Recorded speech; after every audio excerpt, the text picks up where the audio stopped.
Hello Cancer, Sun, Moon, Rising, and Venus signs. Kamusta kayo? Sana po nasa mabuti kayong kalagayan. Welcome back po sa Star Tarot. At kung bago kayo dito, welcome din po kayo. Please subscribe, like, share my videos, and leave me a comment kung nakaresonate kayo. Thank you. So, first message ninyo, Three of Cups. Ayan. So, this is celebratory energy. Cancer. So, po pwedeng meron kayong isa-celebrate dito. No? Po pwedeng may okasyon, po pwedeng merong accomplishments, may achievements, po pwedeng personal, no? Personal ninyo itong achievement or kung ano man. Po pwede rin na sa kapamilya ninyo. Diba?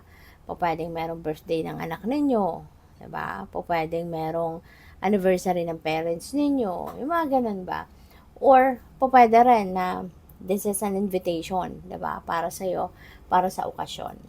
Baka merong mga kaibigan kayo, katrabaho, mga ganyan, other kapamilya na merong si-celebrate, no? Kaya, at kayo'y maiimbitahan. So, have fun and enjoy kasi this is a time na makapag-unwind ka din, maiba naman yung environment nyo, yung ganon. So, we also have Eight of Pentacles. Yan. So, this is an energy, no, na, kumbaga, you are going to hone, diba, your craft. You're going to hone your talents, your skills, your spiritual gifts, diba? So, ito yung time na talagang gagalingan mo,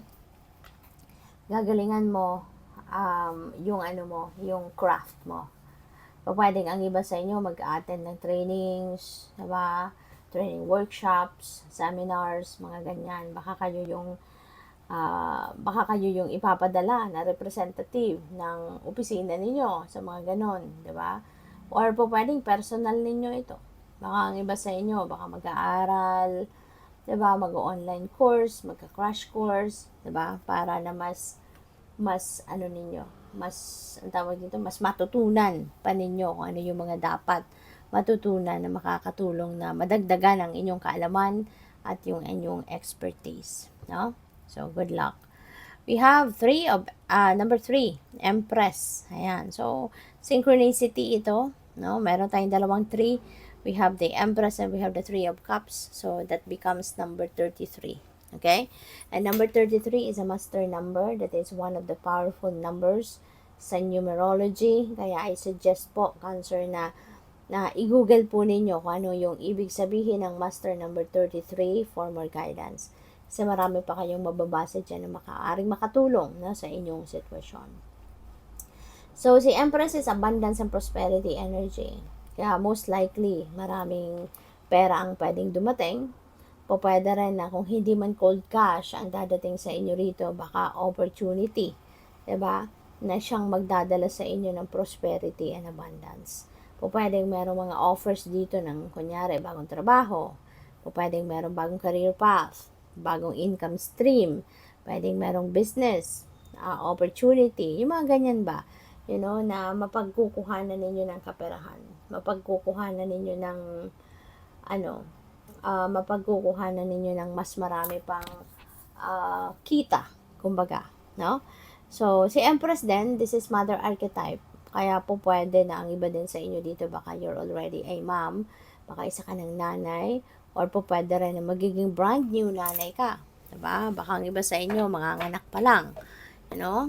So, good luck sa iyo and congrats. And by the way, maraming salamat for subscribing. And if you haven't subscribed yet, subscribe na kayo. And maraming salamat din for not skipping the ads kasi malaking bagay po yan sa akin. And also, please click the join button sa baba na video po kung gusto ninyo na mag-join sa membership.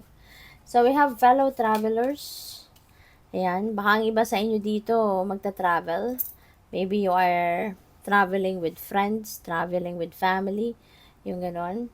And kung ang sa tingin ninyo, sa tingin ninyo, kailangan ninyo sa journey ng buhay na ito, when the time comes na you feel like you need help in any way, shape, or form, wag kayong magdalawang isip. Wag kayong mag-alala. Diba? Don't doubt other people. Diba? Kasi, pwede naman kayong humingi ng tulong.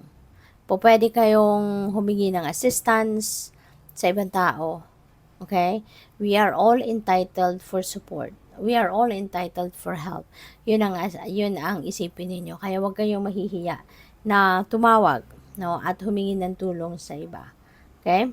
We have infinite abundance. Abundance is pouring into your life. Ayan. So, napakaganda. Magiging, abundant talaga. Diba? Maaaring maraming pera ang pwedeng dumating dito. Pwedeng opportunities ang dadating dito. So, depende sa inyong sitwasyon.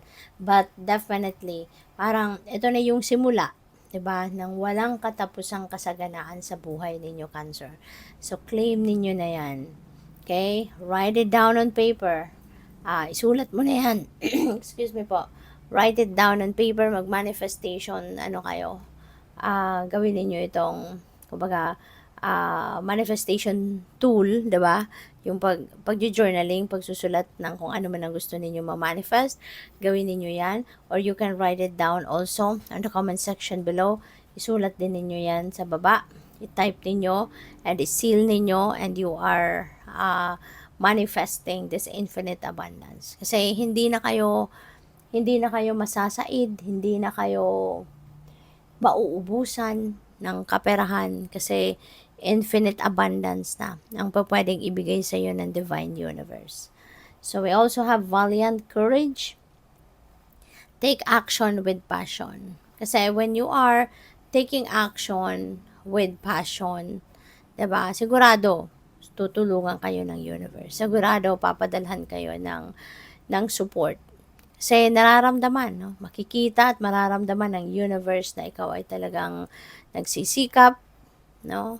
Interesado ka, 'di ba? Sa kung anumang bagay na ito. Okay? Na gusto mong pag-anuhan, na gusto mong aksyonan. Okay? So, good luck sa iyo. Thank you for watching. Love and light. Namaste.